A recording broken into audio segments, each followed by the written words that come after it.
जय हिंद बच्चों। तो आज हम क्वेश्चन करेंगे जो कि जेई मेन 2020 में आया था।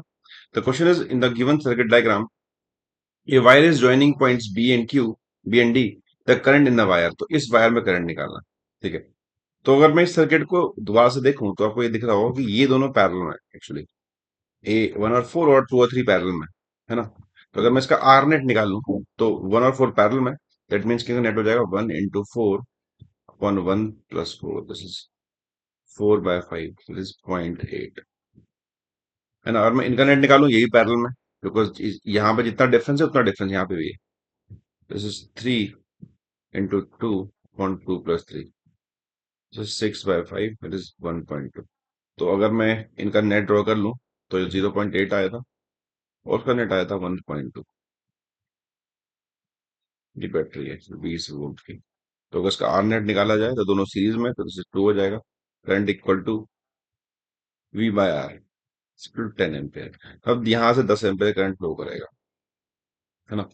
तो सर्किट कुछ ऐसा है एक्चुअली। ये 1 है, ये 4 है, ये 2 है, ये 3 है और ये बैटरी लगी है।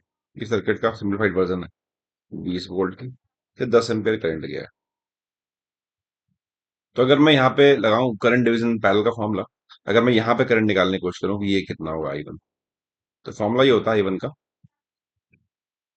R2/R1 + R2। This is the formula for current division parallel. Parallel में करंट कैसे डिवाइड करते हैं, इनटू I, जो I करंट है। दिस इज इक्वल टू हो जाएगा 8 एम्पियर, मतलब यहाँ से 8 एम्पियर फ्लो करेगा, है ना। और यहाँ से ऑब्वियसली 2 एम्पियर फ्लो करेगा। सिमिलरली अगर मैं यहाँ पे देखूं तो यहाँ पे 10 एम्पियर होगा। तो मैं यहाँ से निकालता हूँ कितना करंट होगा, तो इसको मैं कुछ I2 बोल देता हूँ। तो फिर से निकालते हैं I2।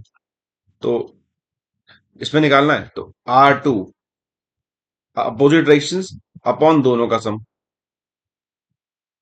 इनटू I, फिर से दिस इज इक्वल टू 6। तो यहाँ पे जाएगा 6 एम्पियर। तो ऑब्वियसली यहाँ फ्लो चला जाएगा। दैट मीन्स कि 1 ओम में जो करंट है, 1 ओम में वो 8 एम्पियर करंट है।